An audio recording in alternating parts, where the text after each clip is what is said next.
నమస్కారం. మనీ మాటలో మాట్లాడుతున్నట్టుకు చాలా సంతోషంగా ఉంది. ఇవాళ మార్కెట్ ఏమో కింద మీద అవుతూనే ఉంది. చాలా కాలం వరకు సెన్సెక్స్ నెగెటివ్‌లో ఉంటుంది. నిఫ్టీ పాజిటివ్‌లో ఉంటది. అలాగ ఉండదు. నిఫ్టీ సెన్సెక్స్ 3 టైము పాజిటివ్‌లో ఉండాలి. అలాగంటే అది మ్యానిపులేటెడ్ మార్కెట్ అని అర్థం. ఇండెక్స్ మేనేజ్‌మెంట్ జరుగుతుంది అని క్లియర్‌గా తెలుస్తున్నది. 25 దగ్గర మార్కెట్‌ని గట్టిగా ఉంచారు. అలాగని క్లియర్ తెలుస్తున్నది. ఇవాళ గోల్డ్ గురించి మాట్లాడతాం. గోల్డ్ అవుతున్నది $4,000 ఒక ఔన్స్.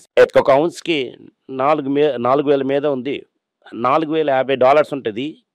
మళ్ళీ ఒక $30 తగ్గి ఇప్పుడేమో 4,020లో ఉన్నది.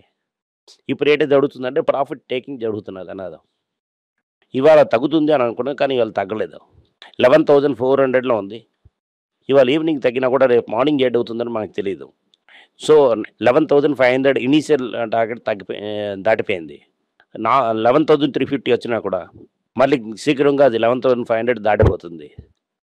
సో, ఈ 11,500 దాటిపోయిందంటే మనది రెండో టార్గెట్ కూడా రీచ్ అయిపోయింది. 11,500 నుంచి 11,750 అని చెప్పాం. 11,750 వెళ్ళిన తర్వాత మిగతా గురించి మాట్లాడదాం. 11,750 6 మాసాలు చెప్పాను. కానీ అది 25 డేస్‌లోనే అయిపోయింది. నేనే సర్ప్రైజ్ అవుతున్నాను అని అదంటే ఇంత ఫాస్ట్‌గా గుప్పని పెరుగుతుందని నేను అనుకోలేదు. నేను ఒప్పుకుంటున్నాను ఇది. దీనివల్ల మార్కెట్ పడిపోయింది. మైలాపూర్, లేక్ ఏరియా, దాని తర్వాత నంగనల్లూరు ఇలా ఉన్న ఏరియాలోని ఉన్నోళ్ళు చెప్తారు. దీంట్లో ఏంటి నిజం అంటే వాళ్ళు గోల్డ్ డెడ్ అసెట్ అని వాళ్ళు 5, 6 ఇయర్స్ చెప్తూనే ఉన్నారు. ఇవాళ ఒక న్యూస్ చూశాను. 1% తీసుకోండి, 2% తీసుకోండి, 3% తీసుకోండి, 5 సంవత్సరాలు తీసుకోండి, 20 సంవత్సరాలు తీసుకోండి. సిప్ గివ్స్ 20 ఇయర్స్ అని చెప్తారు. 25 ఇయర్స్ రిటర్న్ తీసుకున్నా కూడా గోల్డ్ ఏమో సెన్సెక్స్‌ని కింద పడేసింది. అదవుతున్నది నిజం. చాలామందికి బాధ తగులుతుంటుంది. నెక్స్ట్‌ది ఏంటంటే 1980s నుండి 2000 గోల్డ్ కరెక్ట్ అయింది 40%, 60%. కానీ నేను కూడా చెప్పానది కరెక్ట్ ఇచ్చి అవును, అవును నిజం 5లో కరెక్ట్ అయింది. డాలర్‌లో కరెక్ట్. అదే సమయంలో రూపాయిలో నేట్ జరిగిందని చూడాలి. 1980స్‌లోని బయానేజ్ ఎక్స్చేంజ్ అని చెప్పి మనం కష్టపడి అన్‌రియలిస్టెడ్‌గా $30 అని మెయింటైన్ చేస్తుంటే ముందు దానికేమో అన్ని పొలిటికల్ పార్టీ వచ్చేసింది. ఇప్పుడున్న బీజేపీ సీడ్ ఉన్న వాజ్పేయి గవర్నమెంట్ కూడా వదిలి వచ్చేసింది. ఇందిరాగాంధీ గవర్నమెంట్ కూడా వచ్చేసింది. 80లో ఉన్న దానికేమో అది 2000లోని అది 46 వెళ్ళిపోయింది.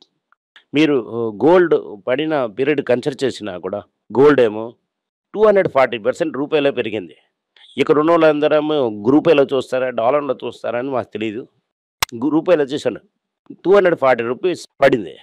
అంటే రూపాయి డాలర్ కన్నా ఫాస్ట్‌గా కింద పడింది. అలాగని మనం చెప్పాలి. గోల్డ్ ఇప్పుడు పడుతుంది 50% పడుతుంది, 60% పడుతుంది.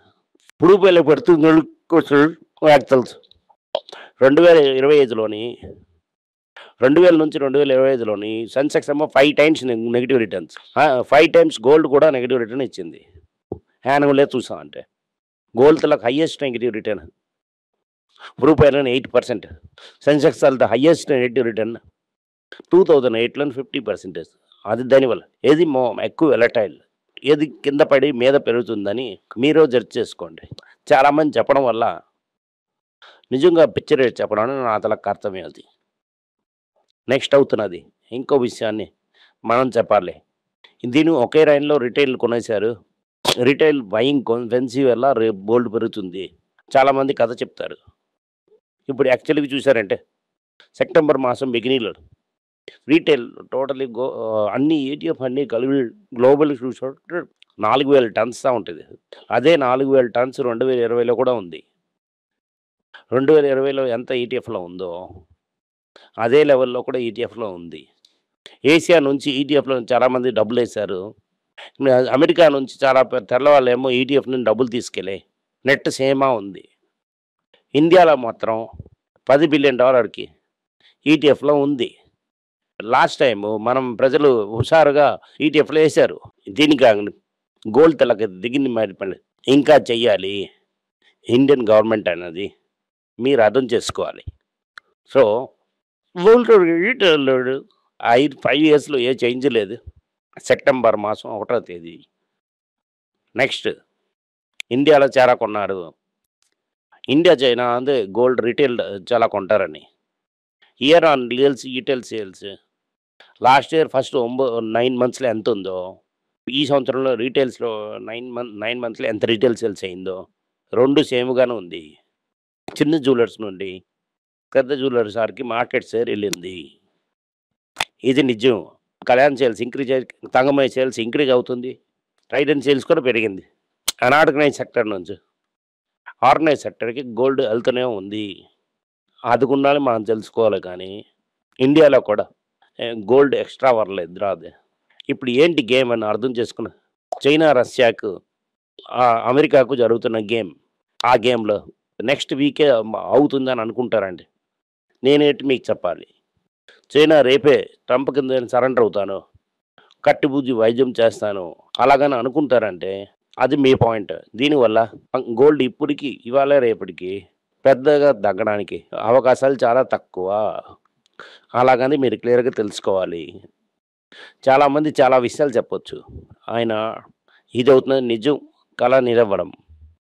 ఇది మీరు అర్థం చేసుకోవాలి కరెక్ట్‌గా. నేనే మీకు చెప్తున్నాను. బీజేపీని ట్రంప్ కట్టిపుడిచారు. గోల్డ్ తగ్గుతుంది అని చెప్తాను.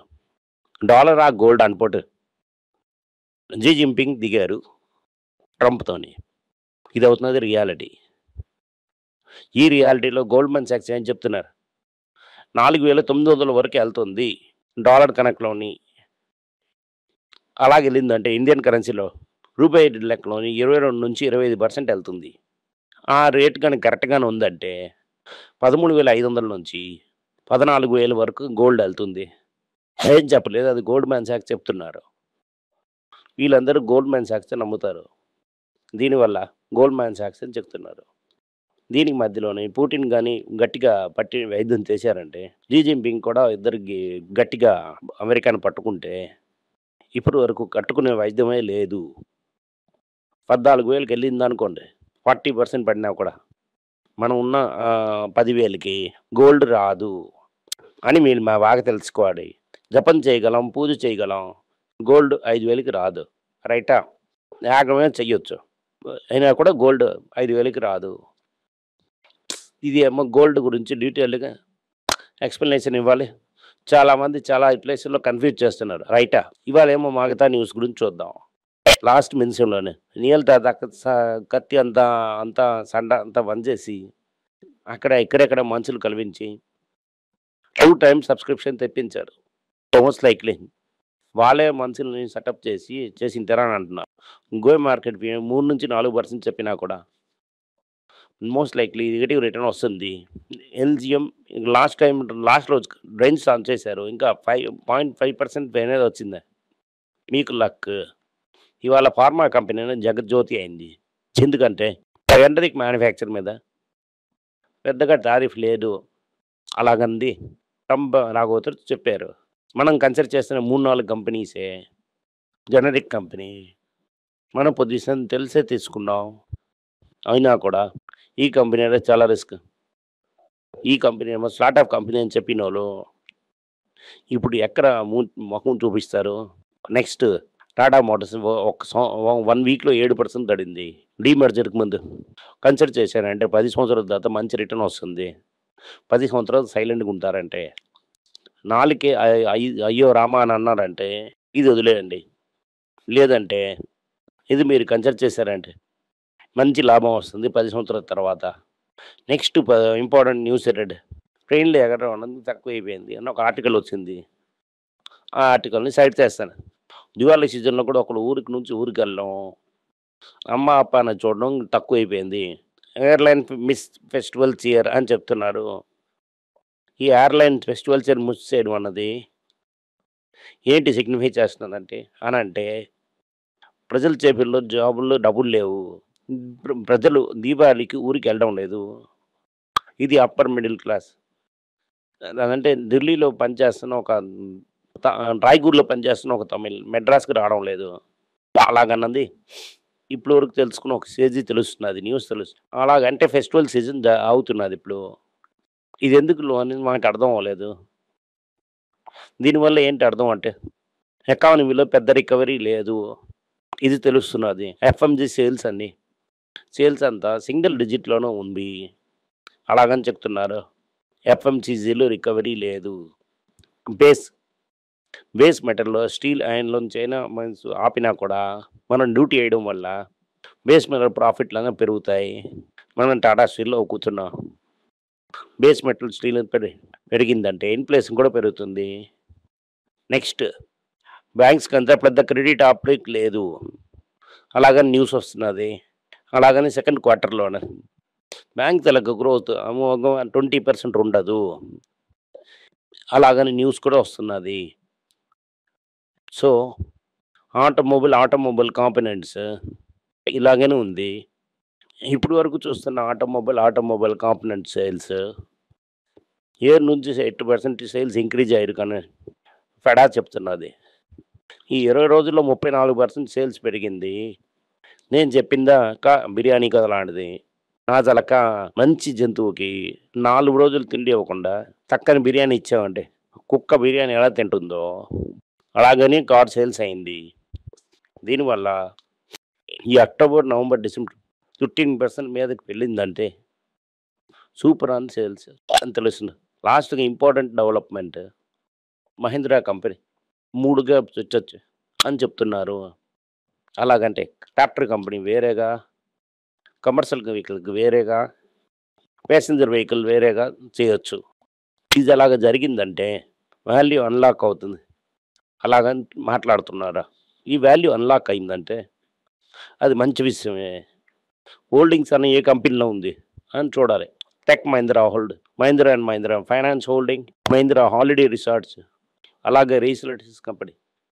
ఈ తలకు హోల్డింగ్స్ అన్నీ ఎక్కడ రెస్ట్ అవుతుంది. మనం కన్సిడర్ చేయాలి. ఇప్పటికి ఇది అవుతున్న ఒక రూమరే. రిజల్ట్ లేదు. ఇందులో ఏదో డెవలప్ వచ్చింది మీకు చెప్తాను మీకు. Thank you. నమస్కారం.